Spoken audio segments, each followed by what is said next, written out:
مگر آج مردوں کا حال تو ابتر ہوتا ہی جا رہا ہے، بدتر ہوتا ہی جا رہا ہے۔ عورتیں بھی بہت پیچھے نہیں، بلکہ وہ بھی مردوں سے 4 قدم آگے بڑھنے کی کوشش کرتی ہے۔ آج کی خواتین فیشن کی طرف بھی جا رہی ہے، برائیوں کی طرف بھی جا رہی ہے، بے حیائیوں کی طرف بھی جا رہی ہے، اور عورتوں میں جو سب سے زیادہ بری وبا تیزی کے ساتھ پھیل رہی ہے وہ بے پردگی ہے۔ پہلے عورتوں نے پردہ چھوڑا، پھر دوپٹے کو بوجھ سمجھ کر مفلر کی طرح سر پہ رکھا، پھر گلے میں ڈالا، اور اب تو کھوٹیوں پہ لٹکا دی۔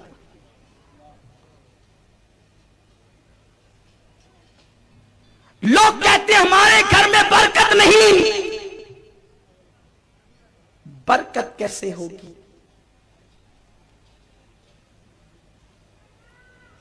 کیا آپ کی بیوی کے سر پہ دوپٹہ ہوتا ہے؟ آپ کی ماں کے سر پہ دوپٹہ ہوتا ہے؟ آپ کی بہن کے سر پہ دوپٹہ ہوتا ہے؟ تفسیر روح البیان شریف میں علامہ اسماعیل حقی رحمت اللہ تعالی علیہ فرماتے ہیں، جب عورت اپنے سر سے دوپٹہ ہٹا لیتی ہے تو اللہ کی رحمت کے فرشتے دور چلے جاتے ہیں۔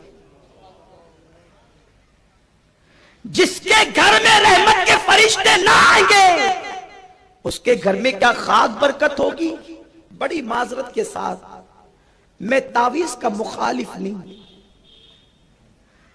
برکتیں اور رحمتیں اللہ نے اٹھائی ہے، اور آپ سمجھتے ہیں کہ مولوی صاحب کے تعویذ سے برکت آ جائے گا؟ ارے جس کے گھر سے برکت مولا نے اٹھا لی، کیا پھر مولوی صاحب کا تعویذ اس کو فائدہ دے گا؟ کوئی ہو جہاں رحمت کے فرشتے نہیں وہاں اللہ کی رحمتوں کا نزول نہیں ہوتا۔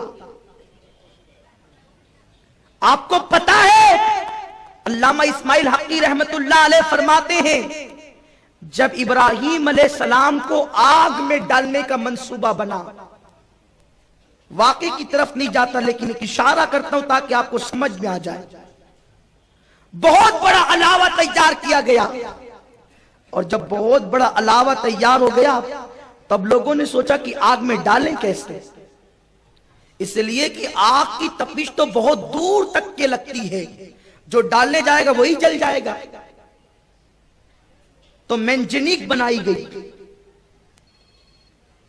مینجنیک سمجھتے ہیں نا؟ گوپن،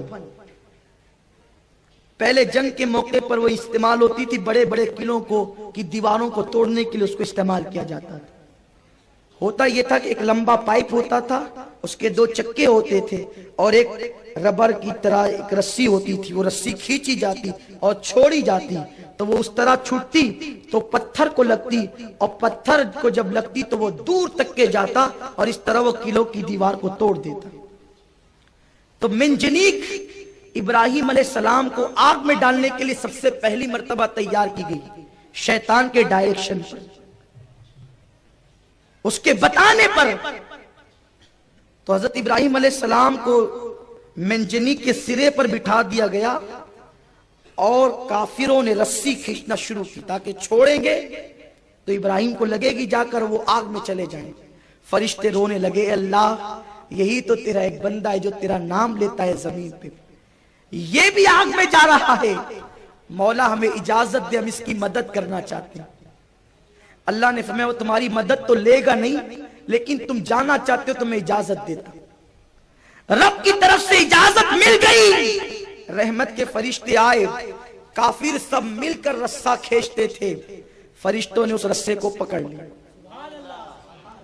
اب وہ پوری طاقت لگاتے ہیں مگر رسہ کھینچتا نہیں، رسہ کھینچے گا نہیں تو چھوٹے گا نہیں، چھوٹے گا نہیں تو ابراہیم علیہ السلام آگ میں جائیں گے۔ وہ پریشان ہو گئے کہ ہمارا یہ منصوبہ بھی فیل ہو گیا، ناکام ہو گیا۔ تو شیطان ایک بوڑھے کی شکل میں آیا،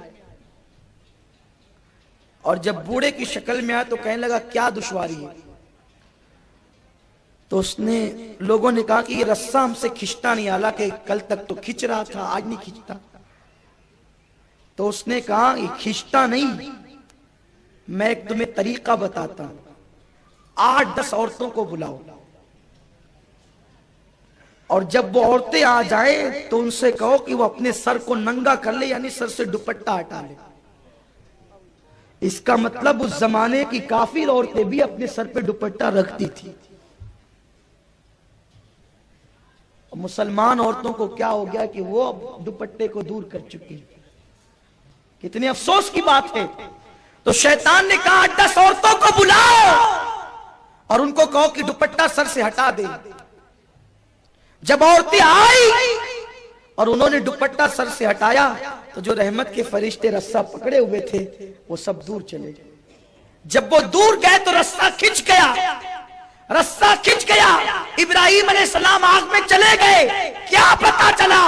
جہاں اللہ کا نبی موجود ہو، اللہ کے نبی کی موجودگی کے بعد اگر وہاں رحمت کے فرشتے نبی کی وجہ سے ہو اور عورتیں سر کھول لے تو بھی رحمت کے فرشتے وہاں سے چلے جاتے ہیں۔ اور بڑی ذمہ داری سے بات بھی عرض کروں، مسلمانوں تم تو تم اور ہم تو ہم ہیں، اگر نبی کی بیوی بھی سر سے دوپٹہ ہٹا لے تو وہاں سے بھی رحمت کے فرشتے چلے جاتے ہیں۔